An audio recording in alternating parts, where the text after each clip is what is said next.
ठीक है, इस पे अपना रिजाइन डाल देना। ये ऐसा हो गई क्रोमियम वाली। अब तुम्हारी आउटपुट की भी डाल दे रहा हूँ मैं। सर कोई ऐसा वो हो, जब स्टार्टिंग में डेटा एनालिस्ट का करने गया था तो कितने टिल 20 days तक, मतलब मुझे एक्सेल समझ में ही नहीं आया था। सोचो देवाशीष, मेरा तो वही तुम बुरा हाल है अभी तो, नोट जे सीखने तुम वाला कोडिंग था। कर रहे थे ना, कोडिंग पाइथन की इजी कोडिंग तो मुझे समझ में नहीं आ रहा था। पाइथन तो पढ़ी हुई है, पाइथन का ये नहीं है कि नहीं आती है, लेवल पे पढ़ी, उसके बाद फिर पाइथन पढ़ी नहीं है, पढ़ूंगा। नहीं, मिल जाए ना, थोड़ा 2-3 महीना मिल जाए तो मैं खत्म कर सकता हूँ पाइथन और नोट जे दोनों रिएक्ट के साथ। पाइथन के जो बेसिक्स है वो सभी को पढ़ने हैं। अब तुम्हारा हाँ वेब डेवलपमेंट होगा तो तुम्हें उप्स पढ़ना होगा, और हाँ, डेटा ऊप्स साइंस में अगर तो मैं स्विच करूँ ऊप्स तो हर वहां भी चीज में उप्स है, आएगा। ऊप्स तो हर जगह है, ऊप्स हर लैंग्वेज में है, उप्स का जावास्क्रिप्ट में है, कॉन्सेप्ट तो हर जगह पे है। हाँ, हाँ जावा इनहेरिटेंस सब कुछ हर जगह है। चलो, शांत हो जाओ।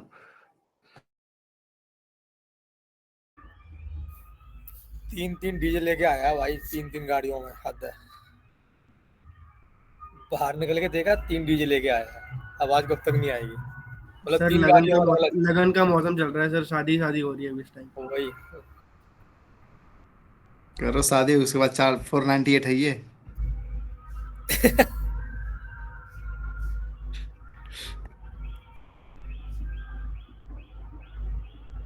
चलो स्टार्ट करते हैं। रिकॉर्डिंग तुमने लगा रखी है, 498 छोड़ो। देखो, जब एचआर या मैनेजर जब आपका इंटरव्यू हो रहा है और जब वो आपसे रोल एंड रिस्पॉन्सिबिलिटी पूछ रहे हैं तो हम क्या काम करते हैं, ठीक। देखो, हमें क्या कि पहले बताना है डेली बेसिस पे हम क्या काम करते हैं, ठीक है ना। और जब वो बाद में जब वो हमसे ये पूछता है कि मान लो कोई इंसिडेंट आ गई या कोई ट्रबल शूटिंग करनी है, फिर वो तो एक्सेप्शन पार्ट ये हुआ कि आपका महीने में 1 बार आ गई, 2 बार आ गई, 3 बार आ गई। इशू तो देखो ऐसे ही आते हैं, डेली बेसिस पे तो आएंगे नहीं, हर घंटे पे इशू तो नहीं आएगा, ठीक है ना। हर घंटे पे आएगा तो तुम्हारा इंजीनियर होने का मतलब ही क्या है। हर 5 मिनट पे इशू आएगा तो कोई मतलब ही नहीं है। तो हमारे जो डेली बेसिस पे काम होते हैं, चाहे वो L1 का हो या L2 का हो, तो नॉर्मल मैंने जितना भी आपको बताया था बेसिकली कंपनी में वही होते हैं, ठीक। उसके अलावा एक्टिविटीज होती है, तो एक्टिविटीज में जैसे कि हमारा पैच डिप्लॉयमेंट हो गया, पर्जिंग एक्टिविटी हो गई, रिडंडेंसी हो गई, डीआर ड्रिल हो गई, ठीक है ना, फंक्शन चेंज एक्टिविटी हो गई। इस तरह की मल्टीपल टाइप की एक्टिविटी है। मान लो कोई एप्लीकेशन का वर्जन अपग्रेड वगैरह हो रहा है तो माइग्रेशन हो रहा है, ठीक। तो माइग्रेशन मतलब कि वर्जन अपग्रेड हो रहा है, तो इस तरह की जब एक्टिविटी होती है तो हम लोगों का क्या रोल होता है, ठीक। तो ये मैं आपको भी बता देता हूँ। देखो, पहले नॉर्मली यहाँ से समझते हैं, जैसे कि हमें जो एचआर का किसी को भी हमें रोल और रिस्पॉन्सिबिलिटी बतानी है अपनी, तो आप यहाँ से स्टार्ट करो अपना कि be provide maintenance and resolving production issue, ठीक है ना। ये एंड यहाँ पे लिखा हुआ है नॉर्मल, बहुत ही सिंपल लैंग्वेज में लिखा हुआ है ये, and generate the payment failure and success report, ठीक। And write shell scripting to share report one server to another server, ठीक। कब हम रिपोर्ट कब शेयर करते हैं एक सर्वर से दूसरे सर्वर पे, if customer are not able to transfer amount, ये अलग है हमारा, ठीक है ना, उससे अलग नहीं है। If customer are not able to amount through online, ठीक। मान लो कि आप मुझे पैसा नहीं भेज पा रहे हो, तो मल्टीपल कस्टमर इम्पैक्ट होंगे, मल्टीपल कम कस्टमर नहीं पैसा भेज पा रहे हैं। तो उस तरह का जब इशू आ रहा है तो हम क्या चेक करते हैं कि then we check the log and resolve the issue. तो हम लॉग चेक करते हैं और लॉग्स के हिसाब से जो भी हमें एरर कोड मिलता है, क्या प्रॉब्लम है, कनेक्टिविटी रिलेटेड प्रॉब्लम है या फिर अकाउंट जो नंबर वैलिडेट नहीं हो रहा है या फिर वैलिडेशन की तरफ से फेल जा रहा है, तो ये हम लॉग्स में चेक कर लेते हैं, इशू उसी तरह से हम रिजॉल्व कर देते हैं। फिर यहाँ पे लिखा हुआ है आपका check application response, if you application response slow then we check the server health and fix the issue. यदि कोई एप्लीकेशन रिस्पॉन्स स्लो है तो सर्वर की हेल्थ चेकअप करते हैं कि प्रोसेस चल रहा है नहीं चल रहा है, जो भी हमारे प्रोसेस चल रहे हैं वो चलेंगे या नहीं चल रहे, बंद तो नहीं पड़े या हैंग तो नहीं पड़े, तो उसको भी हम चेक कर लेते हैं। If customer unable to view any information, मान लो कोई बंदा जैसे कोई लॉगिन कर रहा है, मान लो कि मैं ही नेट बैंकिंग लॉगिन कर रहा हूँ और मुझे उसमें कोई भी फंक्शन दिखाई नहीं दे रहा, तो वो भी प्रॉब्लम है कि क्यों दिखाई नहीं दे रहा। हो सकता है कि जो मुझे राइट्स दे रखे हैं तो वो राइट्स मेरे रिमूव तो नहीं कर दिए, किसी ने डिसेबल तो नहीं कर दिए, तो वो उस तरह का कोई ऐसा रही होती है, कोई ऐसा डालेगा हमें, ठीक है। तो जब कोई ऐसा डालेगा तो उसको फिर हम रिजॉल्व करेंगे। तो जब कोई कस्टमर है तो देखो पूछता है कि एसआर कौन कौन सी आती है, तो मान लो कि इस तरह की है, कोई फंक्शनलिटी किसी को विजिबल नहीं हो रही है तो उसकी भी एसआर रेज करेगा, ठीक है। या तो किसी कोई क्या है कि पैसा ट्रांसफर नहीं कर पा रहा है, उसे इशू आ रहा है पर्टिकुलर, तो उसके लिए भी एसआर रेज करेगा, ठीक। किसी को रिपोर्ट चाहिए, ठीक है, क्लाइंट को रिपोर्ट चाहिए पर हमें उसको रिपोर्ट नहीं मिली है, मान लो कि 13 तारीख की रिपोर्ट जाती है, 14 की जाती है, 15 की जाती है, किसी पर्टिकुलर डे की उसे रिपोर्ट नहीं मिली है, या फिर वो आपसे 1 तारीख से लेकर 15 तारीख की किसी पर्टिकुलर नंबर की रिपोर्ट मांग रहा है, तो उसके लिए भी वो एसआर रेज करेगा, ठीक। यानी कि वो हम क्लाइंट हमसे कोई भी काम करवा रहा है उसके लिए हमें एसआर रेज कर, उससे वो हमें एक एसआर देगा, ठीक। तो हम एसआर पे ही काम करेंगे और एसआर ही हमारी काउंट होती है। तो इनकेस इंटरव्यूअर आपको पूछता किस किस टाइप की आप एसआर पे काम कर रहे हो, तो आप बोल सकते हो कि कस्टमर किसी को अमाउंट नहीं भेज पा रहा है, ठीक है ना, वो अमाउंट ट्रांसफ़र नहीं कर पा रहा है, तो उस टाइप की एसआर आती हैं। या फिर कोई मतलब कि अपना जब वो जीयूआई लॉगिन कर रहा है, एप्लीकेशन लॉगिन कर रहा है और कोई भी फंक्शनल उसे विजिबिलिटी नहीं है, तो उस टाइप के मतलब कि एसआर रेज करता है। या कोई पिन रीसेट है या पासवर्ड रीसेट है, उस टाइप की एसआर आ रही तो वो हम रीसेट करते हैं। अकाउंट लॉगिन नहीं हो पा रहा है या ब्लॉक हो चुका है, उसकी एसआर रेज करते हैं। बाढ़ हो गया है तो उसे अनबार करते हैं, उसकी एसआर आती है। तो मल्टीपल टाइप की एसआर आती है, अकाउंट डिलीशन, सस्पेंशन, ठीक है। तो इस तरह की हमारा सस्पेंड करने की भी एसआर आती है। तो अब यहाँ पे लिखा हुआ है कि डी चेक द बैकग्राउंड सर्विसेज, ठीक है, वर्किंग फाइन है सर्विस या नहीं है, ये चेक भी करते हैं, इम्प्लीमेंट करते हैं अभी इसी रिक्वायर के हिसाब से। If change want to address, या कोई कस्टमर चाहता है कि एड्रेस, मेल आईडी या मोबाइल नंबर हमारा एड्रेस अपडेट कर दो, ठीक है, तो उसकी एसआर होती है। मान लो कि नॉर्मली कुछ बैंकों में क्या है ऑप्शन दे देते हैं कि आप मेल आईडी अपडेट कर सकते हो, एड्रेस अपडेट कर सकते हो। तो मोबाइल नंबर के लिए कुछ बैंकों में होता है कि आपको ऑफिशियली मतलब कि बाई ड्राफ्ट या मतलब कोरियर या फिर बैंक में जाके आप अपना कॉन्टैक्ट नंबर प्रॉपरली मतलब चेंज करा सकते हो। प्राइमरी मतलब सेकेंडरी अल्टरनेट जोड़ना चाहते हो, ऐड तो हो जाता है, या फंक्शन नहीं तो वहाँ पे आपको बैंक में जाके कराना पड़ता है, ठीक। इस तरह की कोई चीज़ यहाँ पे एड्रेस कोई अपडेट करवाना है किसी को, तो यहाँ से आप एड्रेस अपडेट कर सकते हो एज ए एसआर पर, एसआर देगा वो, ठीक है। आप स्क्रिप्ट भी लिखती हो लाइक सिस्टम परफॉर्मेंस की, create shell scripting, perform Linux server health, system health checkup, ठीक है ना। यहाँ पे आप एंड कनेक्टिविटी टू चेक में आ जाता है, कनेक्टिविटी इशू का भी आ जाता है, ठीक है। प्रोसेस नहीं चल रहे हमारे टोकेट नहीं या कुछ और है तो मतलब कोई पार्ट, तो सारा हेल्थ चेकअप में आ जाता है। डिलीशन डेटा मतलब डिलीटिंग, तो क्या होता है तो वो हमें डिलीट कर देते हैं, मतलब अनवांटेड फाइल्स जो होती है उनको डिलीट कर देते हैं। ज़्यादा पुराने लॉक्स होते हैं उनको हम डिलीट कर देते हैं, ठीक। तो हम कैसे करते हैं, फाइंड कमांड से 90 दिन पुराने लॉक्स डिलीट करते हैं।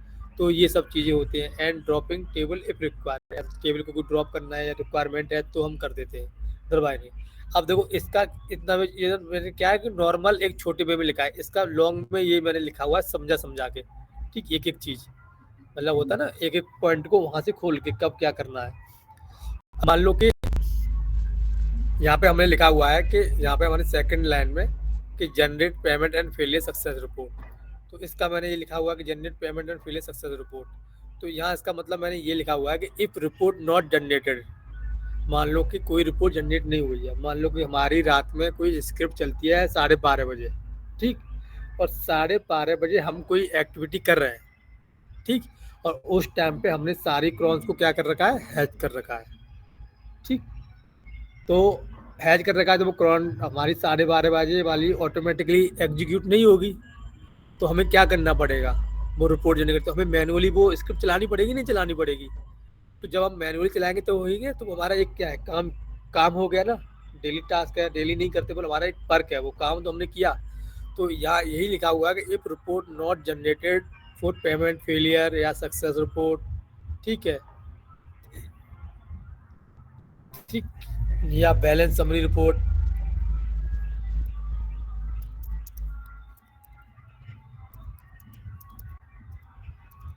ठीक, इस तरह की रिपोर्ट। ठीक, तो क्या है कि नहीं हुई है तो हम उसे एग्जीक्यूट करते, जनरेट करते हैं। तो then we check the logs. ठीक, हम पहले लॉग चेक करते हैं कि पहले तो हम पता करेंगे कोई एक्टिविटी परफॉर्म हुई है नहीं हुई है, और लॉग्स भी, यदि एक्टिविटी परफॉर्म नहीं हुई तो लॉग चेक करेंगे क्यों नहीं हुई है। हो सकता है किसी ने मतलब डेट एंड टाइम गलत डाल रखा हो कॉन्फ़िगरेशन फाइल में, तो फाइल चेक करेंगे, एरर देखेंगे, लॉग चेक करेंगे, क्योंकि हर स्क्रिप्ट जब हम करते हैं, एग्जीक्यूट करते हैं, तो वो स्क्रिप्ट के लॉग्स भी बनते हैं। किसी ने गलत पाथ पे स्क्रिप्ट तो नहीं रख रखी। ठीक, तो ये सारी हम बेसिक चीज़ें होती हैं जो हम ये चेक करके फिक्स करेंगे। Then we fix the issue. यहाँ पे लिखा हुआ है कि then we check the logs, if there is any error we fix the error and report script. ठीक, तो ये रिपोर्ट टैब होता है हमारे से। केपीआई रिपोर्ट कौन कौन सी हो जाती है हमारी? केपीआई रिपोर्ट्स हो गई, एमआईएस रिपोर्ट हो गई। ठीक है, पूछता है एमआईएस रिपोर्ट्स क्या होती है, तो आप बोल दोगे उसमें जितने भी हमारे हमारे पर डे की, उसके अंदर पर डे की जो हमारी फेल और सक्सेस ट्रांजेक्शन होती है उसका डेटा होता है, DWH report. Management information system ऐसे आपका, ही तो। हाँ, आपका DWH हो गया। DWH क्या होता है? DWH रिपोर्ट्स कौन सी होती हैं? तो आप उसमें बोल दोगे कि इसमें ओनली हमारी सक्सेस ट्रांजेक्शन होती है। कौन सी होती है? ओनली सक्सेस वाली। MIS में हमारी दोनों होती है, फेल सक्सेस। DWH में हमारी ओनली सक्सेस ट्रांजेक्शन होती है। ठीक, और रिपोर्ट कौन कौन सी टाइप की होती है तो आप उससे बताओगे कि डेली ट्रांसफर रिपोर्ट्स होती हैं, बैलेंस समरी रिपोर्ट होती है, यूआर बैलेंस होती है। इन केस वो पूछता है रिपोर्ट टाइप, तो आपको आपका रिपोर्ट टाइप बता देना है। ठीक। सर, केपीआई रिपोर्ट और एमआईएस रिपोर्ट दोनों एक्सेल पे ही आएंगे, किस पे आएगा? हाँ, एक्सेल पे ही होती है। देखो, और केपीआई रिपोर्ट बाकी क्या होता है, ये नॉर्मली जनरेट नहीं होती है, वैसे नॉर्मल जनरेट होती है। इसमें क्या होता है, केपीआई रिपोर्ट्स के अंदर हमारा डेटा जो रहता है उसमें हम्म, ऑल क्या रहता है कि देखो, टोटल एरर, ठीक है ना, टोटल हमारी, ध्यान लिख देता हूँ मैं, टोटल टेक्निकल एरर, अच्छा, मतलब जो डेटा आएगा उससे हम फाइंड आउट करेंगे केपीआई निकालने के लिए। तो सर ये ऑटोमेटिकली। कुछ कंपनियों में जितनी भी रिपोर्ट है, कुछ कंपनियों में मैन्युअली बन जाती है, कुछ कंपनी में ऑटोमेशन लग चुका है तो ऑटोमेटिक बन जाती है, कुछ कंपनियों में नहीं लगा है तो आपको क्या बोलना कि मैनुअली बनाते हैं हम तो, ठीक है ना। Okay sir. Total technical error, total business error,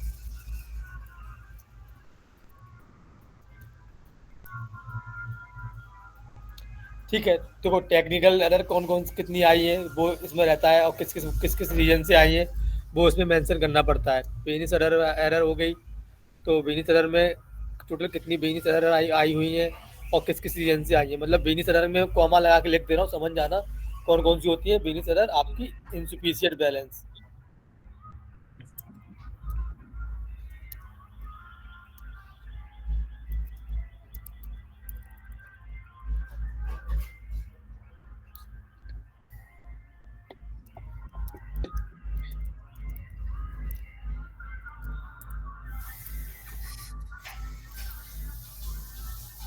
ठीक है, या पासवर्ड गलत डाल दिया किसी ने, हाँ, रॉन्ग पासवर्ड। रॉन्ग पासवर्ड लिख देता हूँ मैं।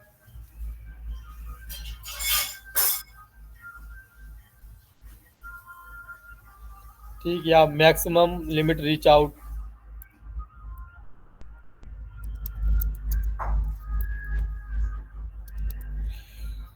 अरे मैं यहाँ से निकाल के देता हूँ मेल से यार, ये लोग बनाते थे ना टीम में, यहाँ भी बनाया जाता है अभी। क्या नाम है इसका? KPI,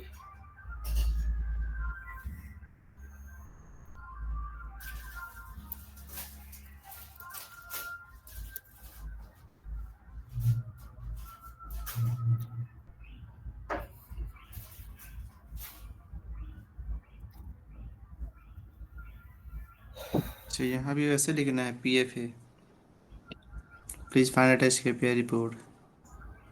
यहाँ ऐसे सब मिल शॉर्टकट, गए, ऐसे ऐसे शॉर्टकट में सब लिख दो। आउटलुक मेल ऐसे ही होती है सर जी, तुम शॉर्टकट में तुम EOD, PFI। अब देखो, ये रिपोर्ट मैंने खोला है, तो देखो हम्म, यहाँ पे क्या कि देखो, यहाँ से समझो KPI रिपोर्ट का आप थोड़ा सा ये मेजर में जाते हैं। देखो, इसके अंदर होता है हमारा total attempt transaction, per day की टोटल ट्रांजेक्शन कितनी आई है, ठीक है, नंबर ऑफ फेलियर कितनी है, सक्सेस कितनी है, सक्सेस फेल क्या है, एवरेज क्या है, ठीक है ना, समझ रहे हो, दिख रहा है आपको।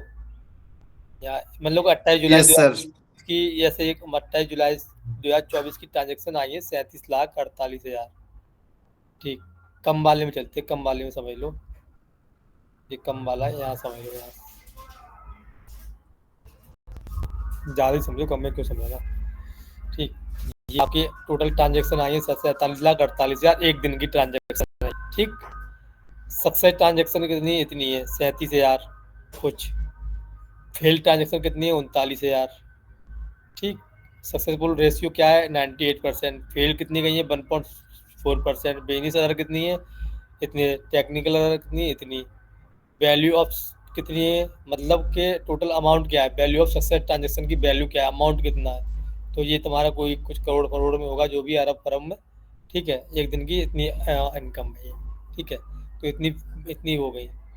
अंडर प्रोसेसिंग में कितनी ट्रांजेक्शन थी, तो ये सब एक हो गया आपका। देखो अब यहाँ पे ऑप्शन आ गया आपका टेक्निकल एरर, टेक्निकल एरर वाली ये होती है, इतनी एरर कोड होते हैं, ये हमारी टेक्निकल एरर हो गई, ठीक। तो ये हमारी देखो, ये आप ना, ये हमारी टेक्निकल एरर, बिजनेस एरर, तो ये सारी की सारी हमारी बिजनेस एरर में आ जाती है,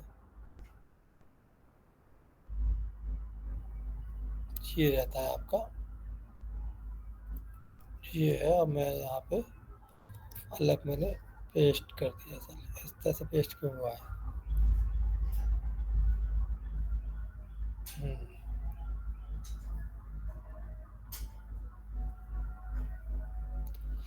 तो यहाँ से ऊपर वाली जो है ना वो टेक्निकल एरर हो गई आपकी,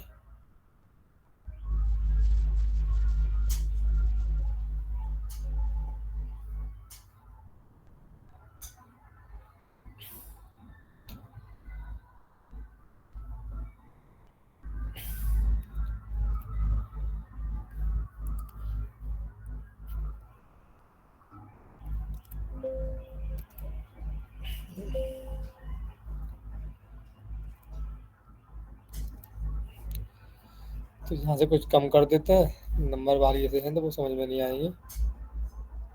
मान लो कि अंडर प्रोसेसिंग वाली ट्रांजेक्शन है, इस तरह की कुछ ट्रांजेक्शन होती है, तो अपना ये तो दो कॉमन होती है हर कंपनी में, जैसे ट्रांजेक्शन लोड रिफ्यूजल हो गया, डेटाबेस से कौन कौन सी एरर आ सकती है, तो transaction load refusal, dB connection error, dB connection error, general processing, ठीक है, error general dot SQL processing, इस तरह की ये हमारी कुछ एरर होती हैं, डेटाबेस वाली एरर हो गई, डेटाबेस से जो आ सकती है, ठीक, डीबी से, तो ठीक, तो ये अपना ना थोड़ा याद, इस तरह की हमारी टेक्निकल एरर होती है, बिजनेस एरर होती है कुछ, तो ये तो पूछे तब बिजनेस एरर कौन कौन सी होती है, तो आप ये बता सकते हो आप लोग।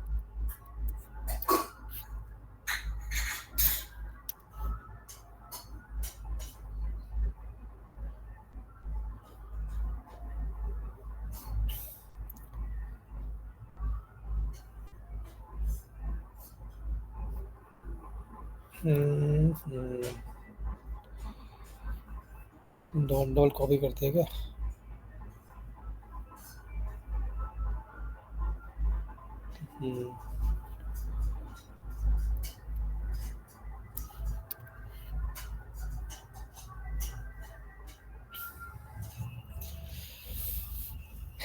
तो जो केपीआई के अंदर जो होता है, तो केपीआई के अंदर इतनी सारी वो डालते हैं हम, मतलब ये सारी एरर होती है हमारे एप्लीकेशन में, इस टाइप की इतनी सारी एरर है हमारे एप्लीकेशन में, तो हमें वहाँ पे अपनी जो भी क्वेरी चला के हमें पता करना होता है कि मान लो कि कितनी एरर है यहाँ पे, इसके अब यहाँ पे तो हमें पता चल जाएगा, देखो सब 0 0 तो ये साली ये वाली एरर कोई नहीं आई है, ठीक, कोई आती है तो कुछ एरर इस वाली से, इस वाले एरर कोड से इतनी एरर आई है फेल, इस वाले एरर कोड से इतनी एरर आई है फेल, ठीक है, इस वाले एरर कोड से इतनी एरर आई है, तो ये सब होता है। तो मतलब mobile number can not use same recharge service define minute, होता है ना कि हम लगातार तुरंत कोई कंटिन्यू 1 मिनट में 10 ट्रांजेक्शन करना चाहें अपने मोबाइल से, तो आप रिचार्ज नहीं कर सकते अपने से, किसी के मोबाइल पे एक ही मतलब मिनट में आप 10-20 रिचार्ज करना चाहो मेरे नंबर पे, एक ही वैल्यू का, तो वो होगा नहीं जल्दी। कभी भी ट्राई करना पैसा ज़्यादा हो तो, ठीक। तो इस तरह की मतलब रिचार्ज होती है टेक्निकल एरर में, फेल में, इसे बिजनेस एरर में आता है। इंसफिशियंट बैलेंस है, या कोई रीट्राई टाइम आउट कर रहा है, MSI नंबर गलत डाल रहा है, MSID नॉट फाउंड मिल रहा। मान लो आप मुझे पैसे फ़ोन पे कर रहे हो या गूगल पे कर रहे हो, और अब मेरा नंबर गूगल पे है ही नहीं, फ़ोन पे है नहीं, तो इसका मतलब ये नहीं है लॉक्स नहीं बनेगा। इसका मतलब लॉक्स तो बनेगा और ट्रांजेक्शन फेल भी जाएगी, ठीक है ना। बट वहाँ पे एरर कोड क्या छपेगा कि इंटरफेस MSID नंबर है, मतलब ये MSID नंबर ही होता है, ठीक है ना। तो number not found for receiver, ये एरर छपेगी, ठीक है ना। तो मतलब कि नंबर नहीं मिल रहा, तो ये एक बिजनेस एरर आती है, इसमें कोई टेक्निकल एरर नहीं है। मैं फ़ोन पे नहीं चला रहा, तुम अपने फ़ोन पे से मुझे पैसे भेज रहे हो, तो वो कोई टेक्निकल एरर थोड़ी है, वो तो एक मतलब कि बिजनेस एरर हो गई। मैं चलाता नहीं हूँ और आप मुझे पैसे भेज रहे हो फ़ोन पे, तो उसका मतलब ये लॉक्स तो बनेगा, बट पैसा ट्रांसफ़र नहीं होगा, पर उसका लॉक्स बनेगा, फेल भी छपेगा, और फेल का आपका यहाँ पे ये भी आ जाएगा। ठीक है। एक वीकली क्या होता है बैंकों के अंदर, या कुछ भी होता है, जैसे फ़ोन पे पेटीएम है या कुछ है, तो जैसे कि फ़ोन पे या पेटीएम का किसी बैंक से टाई अप वगैरह है, तो उनकी ना एक वीकली लिमिट होती है कि वो 50 करोड़ या 25 लाख या 25 करोड़ इतना रुपए वीक में ट्रांसफ़र कर पाएंगे, इससे ज़्यादा नहीं, ठीक है। या वो लिमिट बढ़वाना चाहते तो पहले लिमिट बढ़वाओ, तो वो लिमिट इंक्रीज करवाना चाहेंगे तो वो लिमिट बढ़ जाएगी अप्रूवल के साथ में, ठीक। तो ऐसी इनकी इसकी क्या वीकली लिमिट है, तो वीकली लिमिट अगर रीच आउट हो जाएगी, लिमिट रीच कंप्लीट हो गई, तो फिर वो ट्रांजेक्शन फेल हो जाएंगे, रिचार्ज नहीं होंगे, ठीक है। वो उसकी वो कितने भी बार बार उनकी जो भी लगा होगा ऑटोमेटिक वाला रिचार्ज करने वाला सिस्टम, वो एग्जीक्यूट तो होता रहेगा, बट क्या है कि ट्रांजेक्शन सारी फेल जाती रहेगी, ठीक। तो वो इस टाइप की बैलेंस आपकी ये सारी बिजनेस एरर में आ जाता है।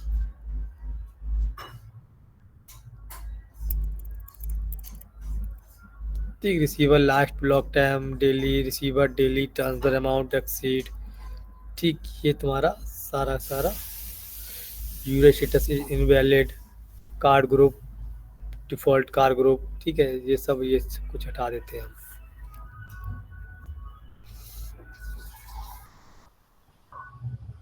सर एरर कोड याद तो होते नहीं होंगे? अरे बहुत सारे एरर कोड होते हैं, याद नहीं होते, मतलब पूछ लेता है, आपको पूछे कि इंसफिशिएंट बैलेंस क्या होता है, मान लो कि बिजनेस एरर कौन कौन सी होती है, तुम ऐसे बता सकते हो कि receiver number not found, insufficient balance, ठीक है, रॉन्ग पासवर्ड इंटर्ड, ठीक है, रॉन्ग पिन इंसर्ट। तो इस तरह के मतलब पर number, monthly limit reach out, ठीक है, monthly limit for subscriber has been reached, ठीक है, sender monthly value reached, sender monthly ये। तो इस तरह की हमारी जो एरर होती है, तो ये वही एरर है, तो इसमें आपको अपना एक्सप्लेन यहाँ नॉर्मली। यहाँ जो नंबर है वो कंपनी की अपनी जो काम करेगा, वहाँ डिक्शनरी में उसका नंबर का मीनिंग लिखा होगा। दूसरे हाँ वाले कंपनी मतलब में इससे कोई मतलब ही नहीं अब है। देखो एरर कोड में क्या छपा है, ये लिखा नहीं आएगा कि C2S एक्सेप्शन, ठीक है ना, ये लिखा नहीं आएगा, ये आएगा 9007, ठीक है ना। कुछ एरर कोड में इवेंट, और जैसे कि यहाँ पे लिखा हुआ है ये, तो ये वाला लॉग तो छप के आएगा, जिसका एरर कोड नहीं है तो वो छप के आएगा, जिसका एरर कोड है उसका एरर कोड आएगा। फिर उस एरर कोड का मतलब समझ जाओ, मान लो कि ये आ गया 70 वाला, तो आप ये सोच लो कि लोड बढ़ चुका है, ट्रांजेक्शन लोड रिफ्यूजल। इस एरर आने पर आप जब टॉप कमांड चलाओगे ना, तो लोड एवरेज जो दिखाता है वो बिल्कुल मतलब लोड एवरेज बढ़ा हुआ दिखाई देगा तुमको, जब एरर आएगी। तो इस तरह से ये रहेगा आपका, ये हमारी बेनिस एरर होती है, ये कुछ टेक्निकल एरर होती है। तो आप चाहो तो इसे मैं ग्रुप पे डाल दूंगा, तो पढ़ते रहना, मतलब जब भी कभी हो रहा है। देखो इंटरव्यू देने के 3 तरीके समझ लो पहले, जैसे ये वाला है, इन सब के ना अपना प्रिंट आउट निकाल के दीवार पे चिपका लो, समझ रहे हो मेरी बात को। और जब वीडियो कॉल पे हमारा इंटरव्यू चल रहा है, तो वो अपना आगे पलके ऊपर नीचे करके अपना एक झपकी में देख के तुरंत ही बोल दो। तो अपना जितना भी आपकी कमांड है, तो एक बड़ा सा पेज लो, उस पर लिख लो, ठीक है, चार्ट सा बना लो, दीवार पर चिपका दो, उसी के सामने अपना लैपटॉप लेके बैठ जाओ और इंटरव्यू देते रहो। जैसे कि भूल रहे हो किसी चीज़ का सिंटेक्स, भूल रहे हो कुछ ही भूल रहे हो, तुरंत ही ऊपर ऊपर एक पलक एक झलक में अपना देख लो। तुम्हें पता होना चाहिए एसक्यूएल की क्वेरी वगैरह का सिंटेक्स इस साइड पे लिखा हुआ है, ये वाला इस पेज पर इस वाले पोस्टर पे लिखा हुआ है, तुरंत पढ़ो तुरंत बता दो एक झपक में। स्क्रीन भी शेयर करवा लेगा, तब भी वो डाउट नहीं करेगा। अपना इधर उधर देखते रहो, अपना बता दो। एक नॉर्मल बेस्ट आइडिया बता रहा हूँ मैं, यही करना। ठीक, कुछ लोग होते हैं कि अपने लैपटॉप की स्क्रीन पर नोट पैड पर लिख लेते हैं और वीडियो कॉल पर देते रहते हैं। कभी क्या होता है, फिर वो कह देता है स्क्रीन शेयर करो, तो वहाँ फंस जाते हैं। तो तुम्हें अपना क्या करना है कि बड़ा सा चार्ट ले आओ और दीवार पे अपना लिख लो, और बेसिक बेसिक हर एक कमांड का एक सिंटेक्स अपना बेसिक बेसिक तुम लिखना चाहोगे तो एक चार्ट पे नॉर्मली आ जाएगा, इंपोर्टेंट इंपोर्टेंट। समझ रहे हो ना? सर। तो ऐसा मतलब यस कर सर। लो। मतलब कोई मतलब वीक है, कोई नहीं कर पाता, कोई है कि इंग्लिश वीक है, कुछ नहीं बोल पाता, तो अपना वहाँ लिख लो, तो अपना दो इंटरव्यू ऐसे ही देना सीखो। ठीक है, तो ये टेक्निकल एरर होती है हमारी। तो अब हम आगे चलते हैं, बता दिया मैंने। तो अपना पढ़ लेना। मैं यहाँ पे लिख नहीं रहा केपीआई के अंदर, वो सब केपीआई के अंदर डाल देते हैं, टोटल एरर, टोटल बिजनेस। ठीक है, यहाँ पे जाओ,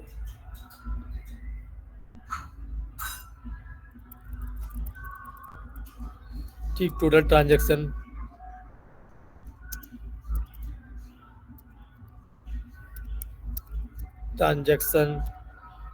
टोटल सक्सेस ट्रांजेक्शन, ये सब होता है इसके अंदर। इतना तो वो नहीं पूछेगा, फिर इतना नहीं ज़्यादा, तो उसे लगेगा सही बता रहा है बंदा, तो फिर वो नहीं पूछेगा।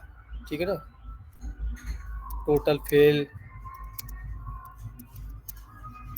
ट्रांजेक्शन को मैं टी एक्शन लिख दे रहा हूँ शॉर्ट में यार, बहुत लंबा लिखना पड़ रहा है। ठीक है ना?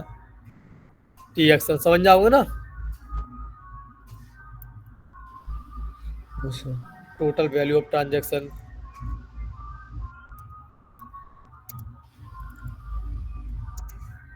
वैल्यू मतलब अमाउंट,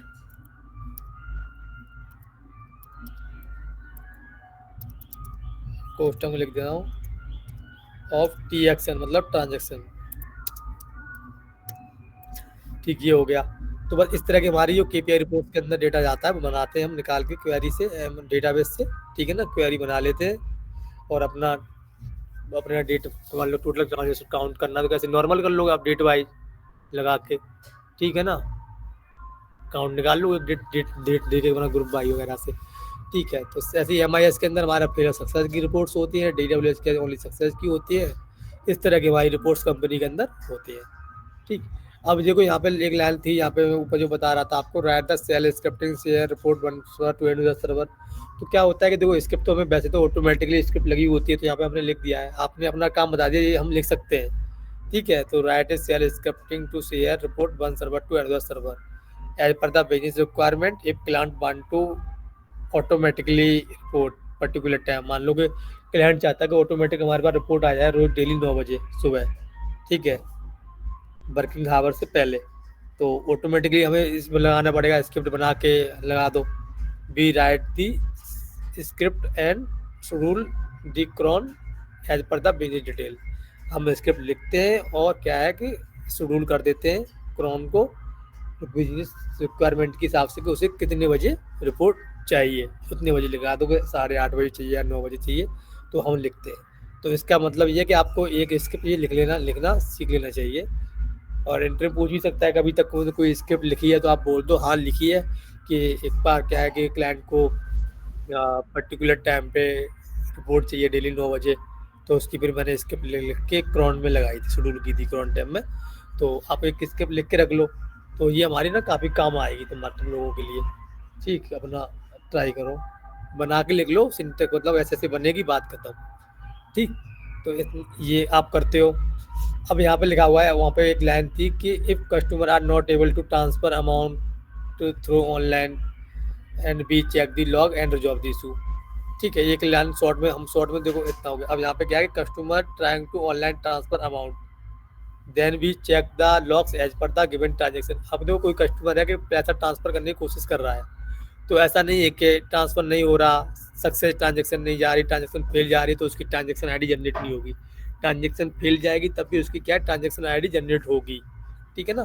तो क्या है कि customer trying to online transfer amount then we check the logs as per the given transaction ID and time stamp. तो हम सामने वाले पार्टी से, कस्टमर से पहले तो बोलेंगे वो ट्रांसफर नहीं कर पा रहा है, भाई इसकी ना हमें एक एसआर दो। ठीक, तो वो हमें एसआर देगा तब हम उस पर काम करेंगे, और एसआर में उससे हम ये मांगेंगे, हमको क्या है कि पहले क्या है कि आप वो दो, ट्रांजेक्शन आईडी दो और किस टाइम पे किए, किस डेट में किए, वो डेट हमें प्रोवाइड कराओ। तो वो हमें डेट एंड टाइम और ट्रांजेक्शन आईडी प्रोवाइड करा देगा। फिर हम अपने लॉग्स में जाएंगे, then we check the logs. Logs हमारे कौन कौन से होते हैं? Transaction logs, event log, gateway log, ठीक है ना।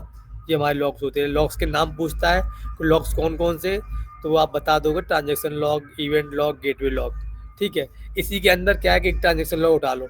ट्रांजेक्शन लॉग में क्या है, आप उसको ग्रेप मान लो, जो वो नंबर दे रहा है या नंबर दे रहा है, ठीक है, या ट्रांजेक्शन आईडी दे रहे हैं। देखो ट्रांजेक्शन आईडी क्या है, यूनिक होती है। नंबर तो एक नंबर होता है कि 10 दिन के अंदर 10 ट्रांजेक्शन भी करता है, 20 भी करता है, 500 भी कर सकता है, ठीक है। टाइम पे स्टाम्प से ये है कि डेट वगैरह तो से पता चल जाएगा कि इस वाली डेट के अंदर लॉग में चेक करना है, मतलब किस डेट के लिए लॉग चेक करने, हमें ये पता नहीं रहता ना। तो हमें क्या उसने बताया 10 तारीख का, तो 10 तारीख के अंदर लॉक्स लॉक्स होंगे। तो पर डे के लॉक्स ये होते हैं, ठीक है। 10 तारीख के लॉक्स के अंदर जाएंगे या फिर इस वाले लॉक, तो उसमें अपना डेट वाइज लॉक्स बनते हैं, पर लॉक्स के नाम यही रहेंगे, ठीक है ना। तो लॉक्स के अंदर जाओ, उस ट्रांजेक्शन आईडी को क्या है, आप ग्रेप मार दोगे, ग्रेप में निकल आएगी उस ट्रांजेक्शन की जितनी भी आईडी होगी। जैसे ग्रेप में निकल के आएगी तो आप उसको आप पढ़ लोगे, एरर कोड पर ध्यान दोगे। ट्रांजेक्शन स्टेटस सक्सेस आ रहा है तो वो सक्सेस है, फेल आ रहा है तो फेल है। फेल आ रहा है तो उसका एरर कोड होगा, एरर कोड में मीनिंग लिखा होगा। आप अपनी एक्सेल एरर कोड डालोगे, अपनी एक्सेल शीट में फाइंड आउट करोगे। मान लो कि इनसफिशिएंट बैलेंस एक्सेल शीट, मान लो कि इसका एरर कोड आया 6010 आया, इसने नंबर दिया उसका 6010 आया, तो हम क्या करेंगे, अपने एरर शीट में गए, कंट्रोल F किया और यहाँ पे अपने 6010 डाल दिया, ठीक। तो यहाँ पे 6010 डाला तो ये आ गया। तो आपने ये देखा कि इस 6010 का मतलब है कि सेंडर बैलेंस इज इनसफिशिएंट। तो यहाँ से हमें पता चला कि सेंडर बैलेंस इज इनसफिशिएंट। तो हमारे क्या है कि सेंडर के पास बैलेंस ही नहीं है, तो ट्रांजेक्शन तो फेल जाएगी। तो आप इसी चीज़ का अपना अपना वो उसे मैसेज में डाल दोगे, भाई अपना रिचार्ज करो, तुम्हारे पास बैलेंस ही नहीं है, अपने वॉलेट में बैलेंस डालो। जो क्या होता है वॉलेट, तुम्हारा जो अकाउंट होता है पेटीएम वाला, तो वहाँ पे क्या लिखा हुआ आता है, वॉलेट लिखा हुआ आता है, नहीं आता? पेटीएम में यही आता है ना। आवाज नहीं आ रही है क्या? Yes sir. हाँ यस सर, यस सर, आ रही है, आ रही है सर। हाँ, वॉलेट ही लिखा हुआ आता है। तो आप उसे बोल दो, भाई अपने तुम्हारे वॉलेट में बैलेंस ही नहीं है, तो इसलिए आपको ना इंसफिशिएंट बैलेंस का मैसेज आ रहा है, इसलिए रिचार्ज फेल जा रहा है, अपना ट्रांजेक्शन करो, अमाउंट डालो अपने मोबाइल में, पहले अपने नंबर पे अमाउंट डालो, उसके बाद ही फिर किसी को पैसा भेजो। तो ये अब आप यहाँ से चेक कर लोगे। जिस चीज़ की हमें SR मांगेंगे और SR को हम बंद कर देंगे, लिख के इंसफिशिएंट बैलेंस, यू हैव इंसफिशिएंट बैलेंस, बात खत्म। लॉक्स लगा देंगे, स्क्रीनशॉट लगा दो, लॉक्स लगा दो, बात खत्म। यहाँ देख लो, इवेंट लॉग होते हैं, यहाँ भी सब देख सकते हो, गेटवे लॉग होते हैं, यहाँ भी देख सकते हो, ठीक है। तो पहले फर्स्ट प्रायोरिटी हम ट्रांजेक्शन लॉग में देख लो, यहीं हमें सारी डिटेल मिल जाती है, तो यहाँ जाने की जरूरत नहीं पड़ती है, ठीक। क्योंकि लॉग से हर हर जगह छपेगा, एक लॉग से यहाँ भी छपेगा, यहाँ भी छपेगा, गेटवे लॉग में भी छपेगा। गेटवे लॉग क्या होते हैं, ये सबसे पहले ट्रांजेक्शन जो इन होती है ना, जैसे घर होता है, तो घर का जो मेन जो गेट होता है वो वाला हो गया। तो आदमी मतलब कि ये गेटवे लॉग रिक्वेस्ट इन और आउट, तो जैसे हम गेटवे लॉग गेट में जाते हैं तो इन होते हैं, और उसी गेट से आउट होते हैं। तो सबसे पहले जो रिक्वेस्ट आती है वो गेटवे लॉग में आती है, और वहीं से रिक्वेस्ट सक्सेस होकर बाहर निकल जाती है। तो वहाँ पर लॉग छपता है रिक्वेस्ट इन और आउट के नाम से, कि हाँ ट्रांजेक्शन गई है। और यहाँ वहाँ ये भी छपता है कि सक्सेस होकर गई है, फिल के गई है, होता है ना। किसी गेट के अंदर इंसान घुसा है तो खुश होकर निकला है, पिट के निकला है, ठीक है ना। तो यहाँ पे क्या है, नॉर्मली ये लिखा हुआ आ जाएगा आपका, सक्सेस गई है या फेल गई है, यहाँ भी देख सकते हो। और ट्रांजेक्शन बेसिकली जो हैबिट होती है लोगों की, जो ट्रांजेक्शन लॉग में चेक करने की होती है, ठीक है, जो उंगलियों पर रखा रहता है। और फ्रॉम द ट्रांजेक्शन आईडी या सेंडर नंबर यहाँ पे लिखा हुआ है, देखो किससे चेक करते हैं, फ्रॉम द ट्रांजेक्शन आईडी या सेंडर MSI नंबर, ठीक है। एंड टाइम स्टैम्प से भी हम चेक कर लेते हैं, ठीक है। टाइम तो टाइम लगता है, इसलिए हमें ट्रांजेक्शन आईडी और सन नंबर से हम पर्टिकुलर चेक करते हैं, आपको यही बोलना है। And fix the issue as per the logs, और लॉक्स के हिसाब से हम फिक्स कर देते हैं, इशू को बता देते हैं, भाई ऐसे ऐसे है, तुम्हारा पिन एक्सपायर हो गया है तो उसका भी लॉक छिपा हुआ आएगा, पासवर्ड गलत डाल रहे हो उसका भी आएगा, तुम्हारी लिमिट रीच आउट हो गई है उसका भी लॉक छपा हुआ आएगा, एरर कोड, ठीक है। तो उसी हिसाब से हम लॉक्स में एरर देखते हैं और उसको हम एरर बता देते हैं और फिक्स कर देते हैं। हम उसका पासवर्ड रीसेट कर सकते हैं, मान लो पासवर्ड एक्सपायर हो जाता है, 1 साल से किसी ने पासवर्ड रीसेट ही नहीं किया, पासवर्ड एक्सपायर हो जाता है, तो हम उसको रीसेट कर सकते हैं, हम उससे बता सकते हैं कि लो भाई हमने एक्सपायर कर दी, तुम्हारा पासवर्ड रीसेट कर दिया, अब तुम आगे से अपने सिस्टम में ये वाला पासवर्ड डाल दो, जिससे तुम्हारी ट्रांजेक्शन फेल नहीं जाएगी। ठीक, तो ये यहाँ से हो जाता है। इतना समझ में आया? यही कंपनियों के अंदर हमारे Yes, sir. डॉक्स होते हैं। अब यहाँ पे क्या है, जैसे आप रिकॉर्डिंग करो दिन में 4-6 बार सुनोगे तब समझ में आएगा। ठीक, अब देखो अगला आता है, जैसे वहाँ पे लिखा है कि check the application response, application response लो। मान लो कि जो हमने GUI खोली, जैसे यहाँ पे मैंने खोल लिया, यहाँ गया मैं और यहाँ मैंने मान लो कि बैंक का खोल लिया, HDFC। ठीक है, अब मैंने यहाँ पर अपना डाल दिया, अब वो स्लो चल रहा है, खुल ही नहीं रहा पेज, 503 एरर आ गया, 504 आ गई, ये सर्कल घूमा जा रहा है।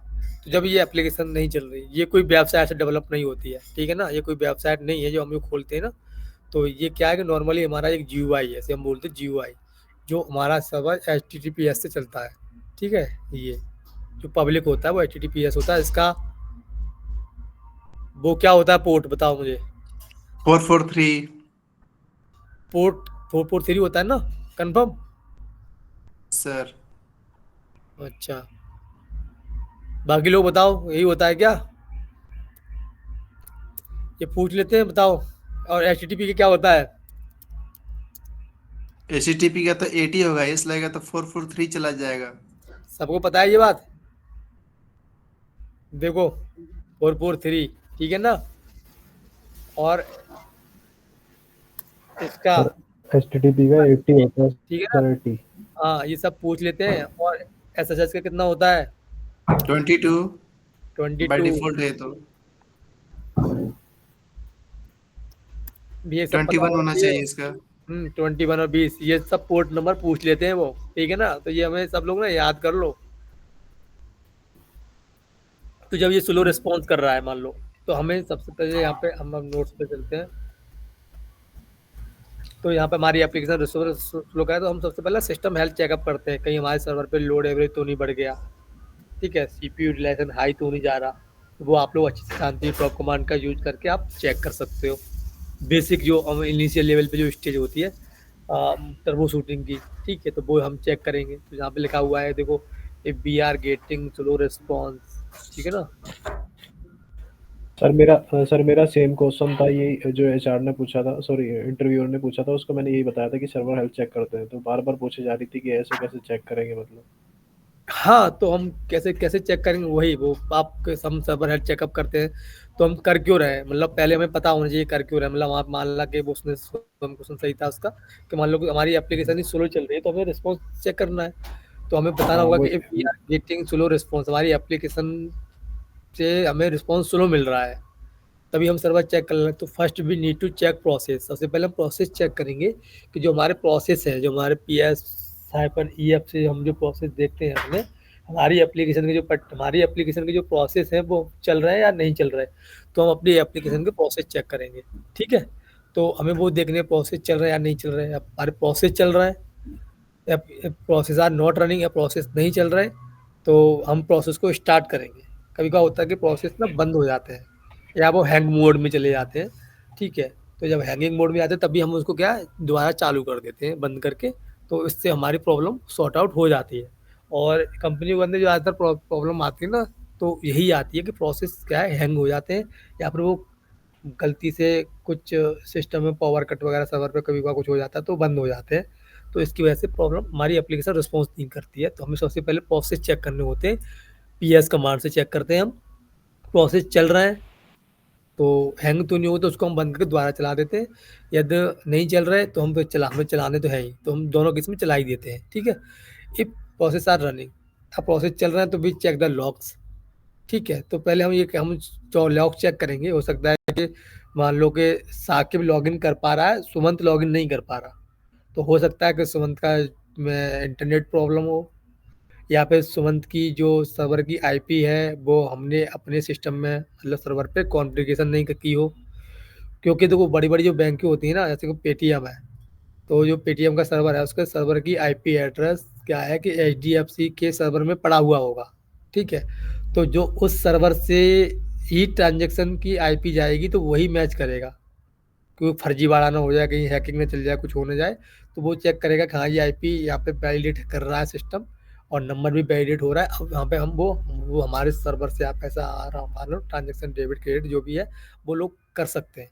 तो इसलिए हम लॉग चेक करेंगे। मान लो बाकी अदर यूजर लॉगिन कर पा रहे नहीं कर पा रहे, तो हम फोन करके तो पूछेंगे नहीं किसी यूजर को भाई तुम लॉगिन कर पा रहे हो नहीं कर पा रहे, तो हम कहाँ चेक करेंगे? लॉग्स में जाके। तो वहाँ पे मैंने आपको दिखाया था, जैसे मैंने एक दिन लॉगिन किया था मेरे लॉग्स बन गए, तो हम चेक कर लेंगे लेटेस्ट लॉग जनरेट हो रहे हैं नहीं हो रहे। तो यहाँ लिखा भी है कि वी चेक दी लॉग्स, हम लॉग चेक करेंगे। क्या चेक करेंगे कि लॉग्स आर रोटेट और नॉट, या तो बाकी में एप्लीकेशन में गड़बड़ चल रहा है, ठीक है ना, तो क्या लॉक्स रोटेट नहीं हो रहे होंगे। क्यों रोटेट नहीं हो रहे होंगे? वहाँ पे ना तो कोई ट्रांजेक्शन कर पा रहा होगा, ना कोई ट्रांजेक्शन कर पा रहा होगा, और जब ट्रांजेक्शन नहीं करेगा या कोई बंदा लॉगिन नहीं करेगा तो क्या होगा? लॉक्स नहीं छपेंगे। समझ रहे हो ना? Yes sir. बेसमझा? Yes sir. लॉक्स नहीं छपेंगे, तो यहाँ पे क्या लॉक्स आर रोटेट और नॉट रोटेट, ठीक है, वो चेक कर लेते हैं। उसके अलावा ये होता है कि हमारा जो हम DF हाइपर KS से हम डिस्क स्पेस चेक करते हैं, तो क्या है कि हमको एक स्पेशल जो फाइल हमारा फाइल सिस्टम होता है माउंट ऑन, वो प्रोवाइड करा गया वो हमारे सर्वर पे, कि मान लो कि कोई पर्टिकुलर है कि स्लैश होम की डायरेक्टरी है, माउंट ऑन है, वो 100% तो नहीं हो गया। यदि वो हमारा 100% हो जाएगा, तो जो हमारा मान लो कि 100% हो गया, तो जब उसमें स्पेस ही नहीं होगा तो लॉग्स बनेंगे कहाँ से? लॉग जनरेट नहीं होंगे उसके अंदर। समझ रहे हो? Yes sir. लॉग जनरेट नहीं होंगे तब भी बंदा कोई लॉग इन नहीं कर पाएगा। जब किसी चीज़ में स्पेस ही नहीं होगा, मान लो किसी कहीं लिमिटेड चेयर है, 100 चेयर है, 100 ही आदमी है, तो खाली नहीं तो कोई बन ही नहीं पाएगा।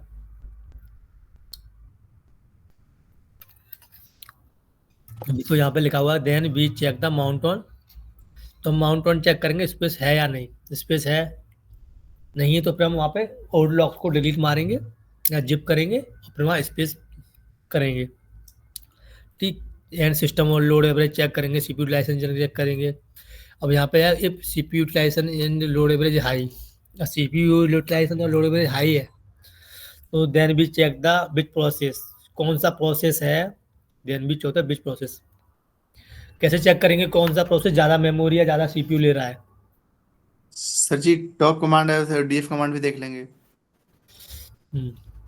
टॉप कमांड से चेक करेंगे, और कैसे करेंगे? तो कमांड में यूज करेंगे कैपिटल M यूज करके, कैपिटल M फॉर मेमोरी और P हाँ, मेमोरी के लिए कैपिटल M और प्रोसेस के लिए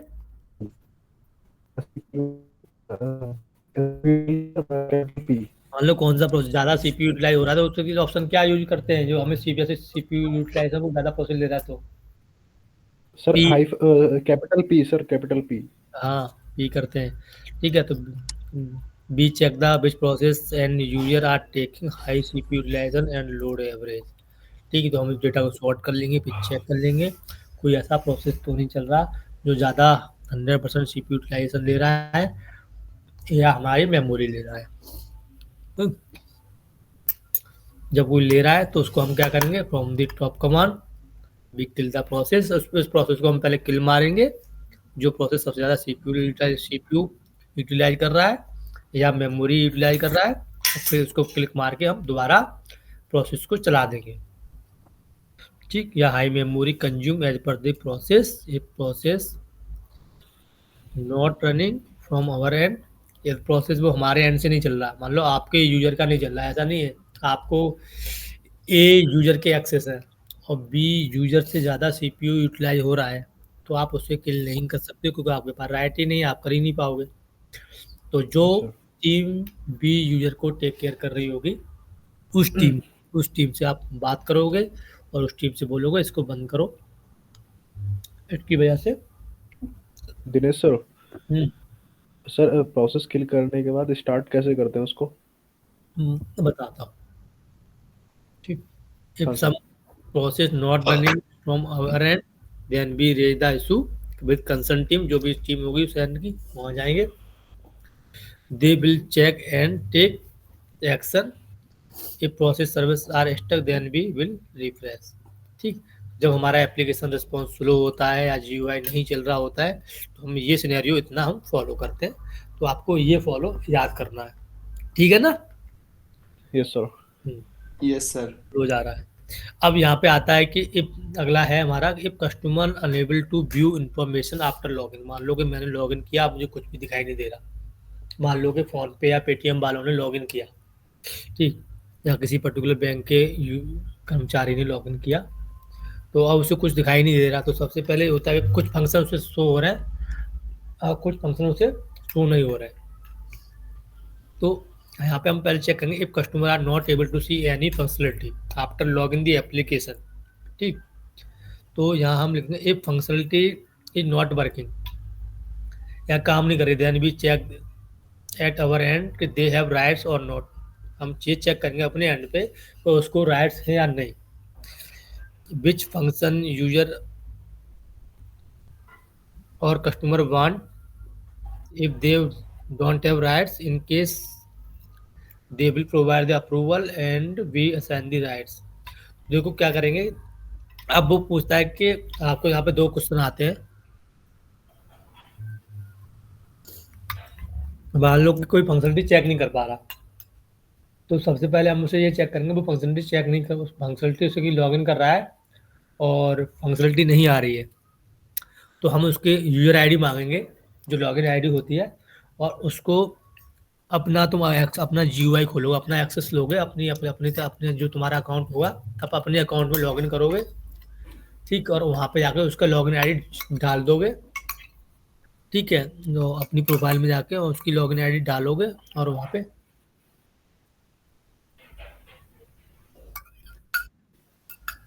डाल के हम चेक कर लेंगे कि हाँ उसको ये राइट्स है, ये राइट्स नहीं है।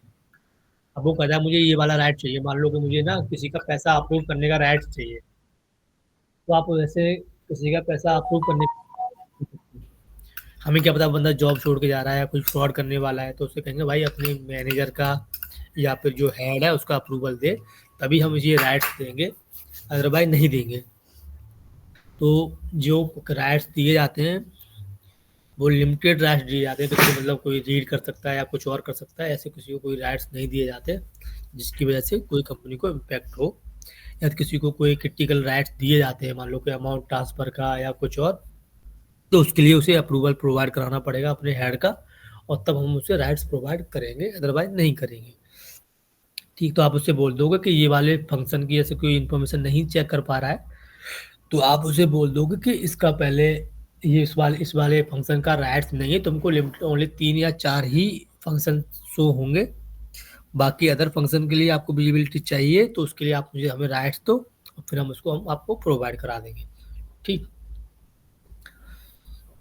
अब इम्प्लीमेंट द चेंजेस, मान लो implement the change if business require any change in application. मान लो एप्लीकेशन में क्लाइंट चाहता है कि कोई रिक्वायरमेंट है, मान लो कि if business want to any changes in message notification, मान लो कि कोई नोटिफिकेशन जाता है, तो कुछ नोटिफिकेशन में कुछ स्पेशल ऐड करना है, वो नोटिफिकेशन चला जाए।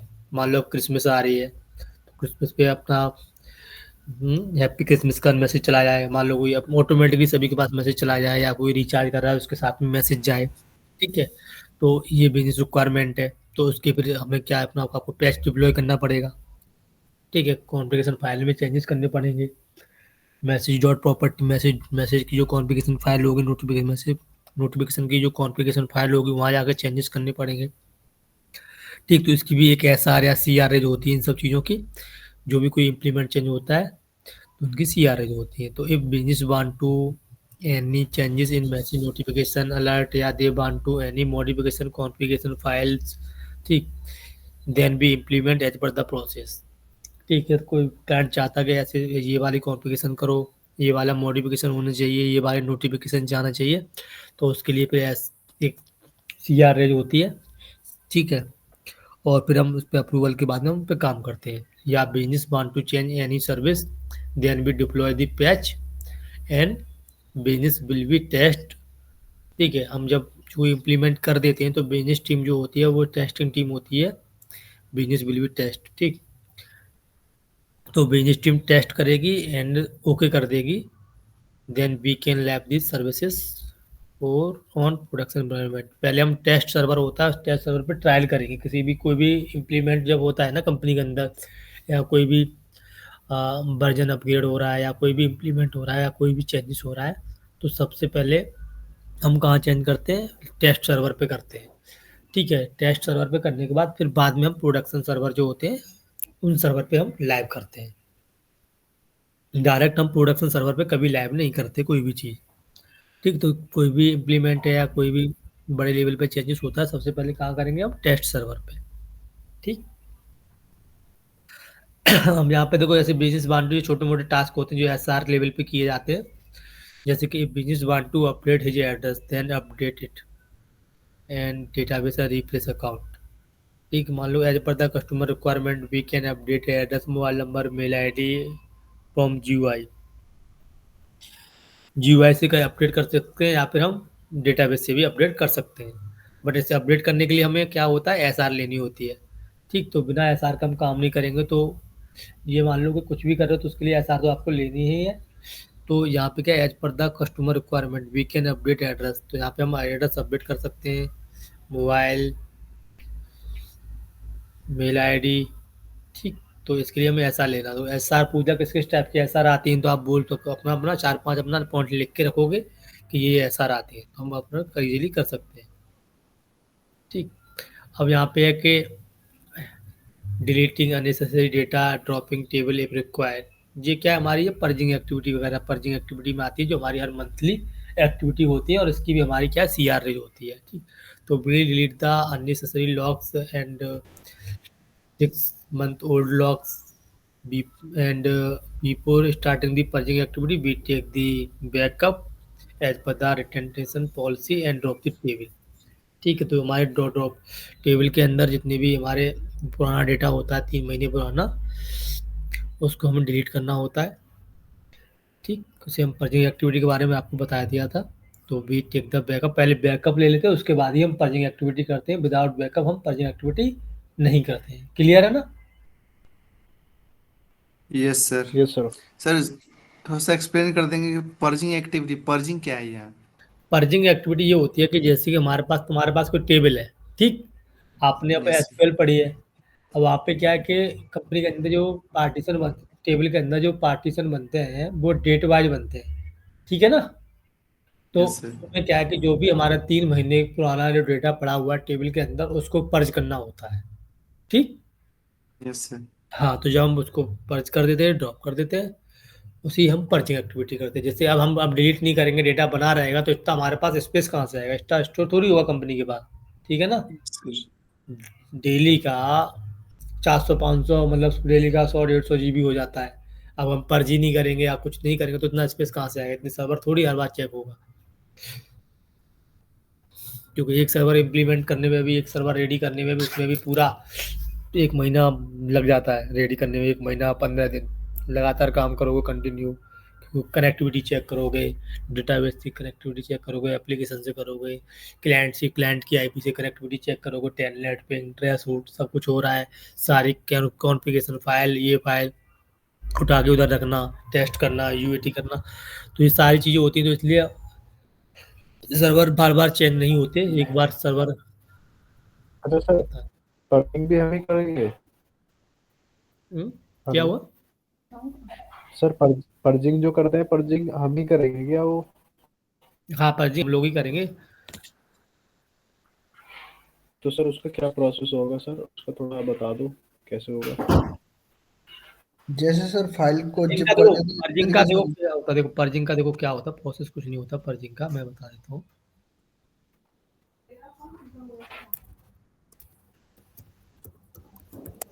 मैं कर देती ना फोन उनका।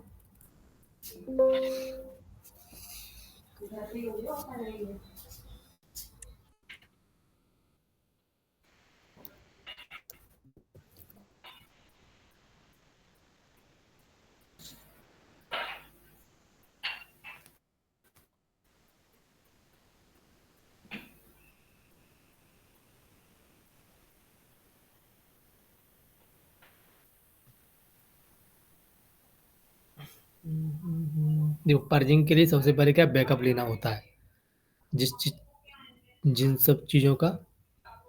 ये देखो, ये ना आपका के जो देखो, पहले बैकअप ले लेंगे। इस तरह से हम बैकअप ले लिया हर टेबल का, एक पर्टिकुलर डायरेक्टरी में अपना सारा बैकअप ले लिया, डंप। ठीक है, DMP ये आपका आपने ऐसे पर्जिंग ले लिया, ये डंप ले लिया, डंप के बाद में फिर हमें क्या है पर्जिंग करनी होती है। तो ये हमने पहले बैकअप ले लिया, इसकी एक CRL होती है, ठीक। और ये डॉक्यूमेंट है, इस डॉक्यूमेंट के बाद में जैसे ये हो गया, ये हुआ। अब ये क्या है कि टेबल हो गई अपना ड्रॉप टेबल, और टेबल के अंदर ये पार्टीशन बने हुए होते हैं, ठीक है ना। इस तरह से देखो सितंबर, इस टेबल, हर टेबल का एक ना ये पार्टीशन बने हुए हैं कि एडजस्टमेंट से 4 पार्टीशन। तो ये पार्टीशन फिर आपको क्या है ये डिलीट करनी है, बस ये उठाओ कॉपी पेस्ट मारते जाओ डेटाबेस सर्वर पे, बस ठीक है। यहाँ से कॉपी करो, वहाँ पेस्ट कर दो और डिलीट अपने आप ड्रॉप होते रहेंगे, ठीक है ना। और कुछ नहीं, कोई हार्ड काम नहीं है, जी है ये। समझ में आया ना। सर तो कोई हार्ड काम नहीं है, वे आपका यहाँ से अपना करते रहो, तो यहाँ से आपका होता रहेगा, ठीक है। तो ड्रॉप टेबल कैसे होता है, क्या क्वेरी होती है, क्या होता है drop table and partition name, बस टेबल पार्टीशन नेम, बस सीधे अपना बोल देना तो आपका ये हो जाएगा। ये है 4 मिनट में मेरा सिस्टम रिस्टार्ट के लिए आ रहा है, उससे पहले हम खत्म करेंगे। क्योंकि आपका अपडेट ले चुका है ना वो सिस्टम। सर जी वो एक्सेल की सीट आपने क्या वो सेंड कर सकते हैं, जो लिखा था आपने बता समझा रहे थे वो, हाँ हाँ मैं कर दूंगा अभी। कहाँ गायब जो हो गया। साइड से कर रखे थे वो मेन डेटा मत करना आप, जो साइड से कर रहे थे सीट अगर वो वाली बस, क्योंकि कंपनी का डेटा है वो।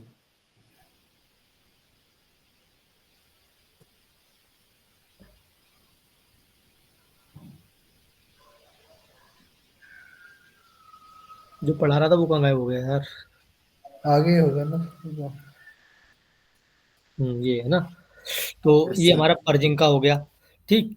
पर्जिंग का होता क्या है, डेटा देखो पर्जिंग करने से क्या होता है, यहाँ पे लिखा भी हुआ है, यहाँ पे database size will be increase that will degrade overall system. या तुम्हारा डेटाबेस साइज इंक्रीज होगा तो हमारा जो सिस्टम परफॉर्मेंस होगी वो डिग्रेड हो जाएगी, ठीक है ना। इसके लिए हम पर्जिंग यस एक्टिविटी करते हैं। सीधी सी बात है, पर्जिंग एक्टिविटी क्यों करते हैं, तो आप सीधे बोल देना database size will increase that will degrade the overall system performance, degrade हो जाएगा, इसलिए पर्जिंग एक्टिविटी करते हैं, स्टोर भर जाएगा। तो यहाँ पर लिखा हुआ है database store information for user require data transaction, database के अंदर क्या क्या होता है, transaction details and size database grow rapidly and depend on the number of transaction and data retention policy. So we keep to optimal size database and regular purging database is required. ठीक, तो अपना ये database की purging क्यों required है यहाँ से आप बता सकते हैं। ये functionality and database purging couple of partition table available in database, जिस डेटाबेस में पार्टीशन बहुत ज़्यादा तो वो उनको हमें पर्ज करना होता है। ये partition table need to be maintain on weekly basis, e.g. and adding and dropping of partition। ये हुआ dropping of partition is a monthly activity, ये मंथली एक्टिविटी होती है, this activity should be perform during the कब का रात के time पे करते हैं हम इस एक्टिविटी को, during the off peak hours, ठीक है। ये टाइमिंग है, भैया कितने बजे करते हो तो कहते ना कि 12 बजे से लेकर 5:30 के बीच में हमें करनी होती है, ठीक, मॉर्निंग में। It does not require system down time, और सिस्टम डाउन टाइम की इसमें रिक्वायरमेंट नहीं होती है कभी भी, ठीक है ना। तो ये हमारा इतना, तो मैं पहले तो ये भी आपको भेज दे रहा हूँ। तो ये आप जब से 4 से 5 बार ढंग से नहीं पढ़ोगे दिन में तब तक ये चीज़ समझ में नहीं आएगी। तो आज ये यही हमारी रोल एंड रिस्पॉन्सिबिलिटी होती है L1 और L2 लेवल पे, ठीक है ना। ओके। हाँ, तो यही हमें बताना, इसी में हमारी SR छिपी हुई है, ठीक है। कल हम जो पढ़ेंगे, हम पढ़ेंगे इंसिडेंट टिकट के बारे में, ठीक है ना, इशू के बारे में, ठीक, क्लियर है। ओके। Yes sir. तो शाम को सर सर क्या ऐसा भी पूछ सकता है क्या कि जैसे आपकी कंपनी यूएस मेड है कि अफ्रीकन? आप US बता दो, कोई नहीं। नहीं तो पूछेगा ना कि फाइनेंशियल ईयर क्या है, ये भी पूछ सकता है क्या ये? नहीं, फाइनेंशियल ईयर क्यों पूछेगा, हमें नहीं पता। 24 है हमारी, तो 24 चल रही है, ईयर वगैरह नहीं पूछेगा। सर पूरा पूरा भेज दो सर, ऊपर से पूरा ही पूरा ही भेज दो सर। देखो, जो नीचे का इतने का ना मैंने ये इसका मैंने तुम्हारा ना डिटेल में लिखा हुआ है, एक एक पॉइंट समझ आ गई, समझ गए ना ये। यस हाँ sir, sir, yes sir, yes sir. तो ये तुम्हें थोड़ा टाइम देकर अपना पढ़ लेना अच्छे से अब पूरा ही भेज देता हूँ पूरा ही और भेज। अच्छे से। कल हम ना इंसिडेंट के बारे में पढ़ लेंगे, ठीक है ना? यस सर, रात में या दिन में? इसी टाइम पढ़ लेंगे रात में। Okay sir.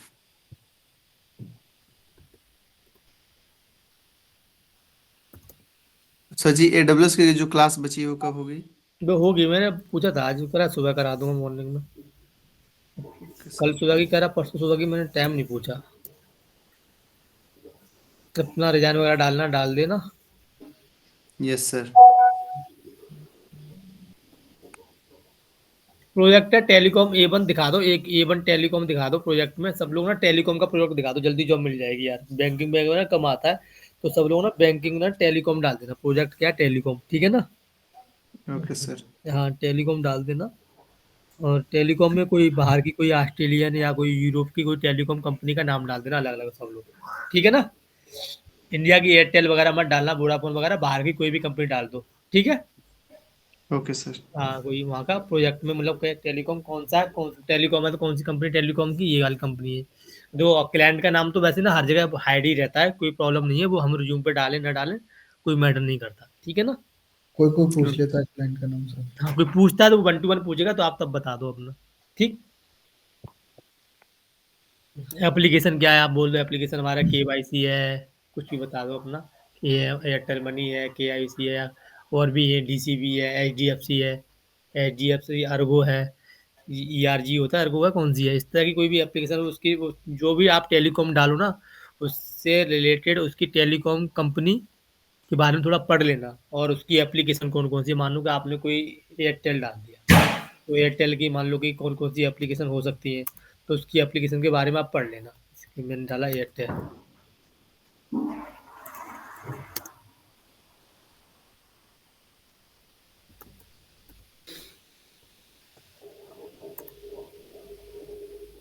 ठीक, तो एयरटेल की कौन कौन सी एप्लीकेशन हो सकती है, तो यहाँ पे आपको कहीं ना कहीं तो कुछ ना कुछ मिल ही जाएगा। गूगल खोलोगे तो प्ले स्टोर पे भी ऐसे एप्लीकेशन कभी डालोगे तो वहाँ पे आ ही जाएगी, कुछ ना कुछ तो निकल के आएगा।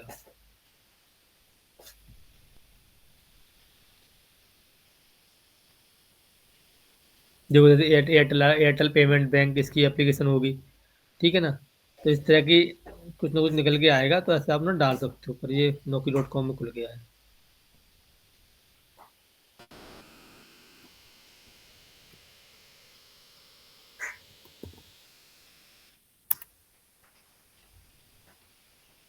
देखो ये आ गई ना, इस तरह से आ गई। देखो कौन कौन सी एप्लीकेशन, एक्सट्रीम फाइबर, एक्सट्रीम एक्सेप, Xstream investor, hangout, Airtel TV, Airtel thanks, ये सब एप्लीकेशन है एयरटेल की। तो उसके लिए इंजीनियर तो बैठे होंगे, ऐसा तो है नहीं कि बिना इंजीनियर के चल रही होगी ये, ठीक है ना?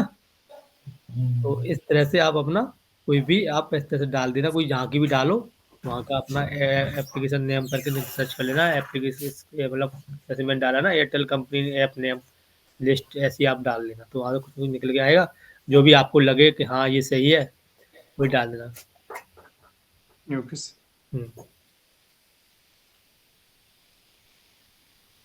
चलो ठीक है, बाकी हम कल मिलते हैं फिर। हाँ, ओके सर। ओके, 8:30 बजे। Bye, good night. Okay okay sir. Sir, okay, मैं थैंक लिंक यू। भेज दूंगा सर को। हाँ, अपना लिंक भेज देना अपना। ओके। सोन भाई, हेलो भाई, ग्रुप में तो सब पढ़ा ही हुआ है।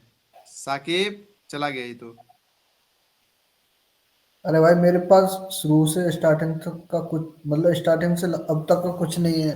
मेरा फोल्डर डिलीट हो गया यार, परमानेंट डिलीट हो गया। तुम ग्रुप में हो ना, हमारे वाले में किस में हो? ये 7:30 वाले में। शाम को जो 7:30 बजे बजते उसी में हो ना शुरू से? नहीं, पहले दूसरे में थे।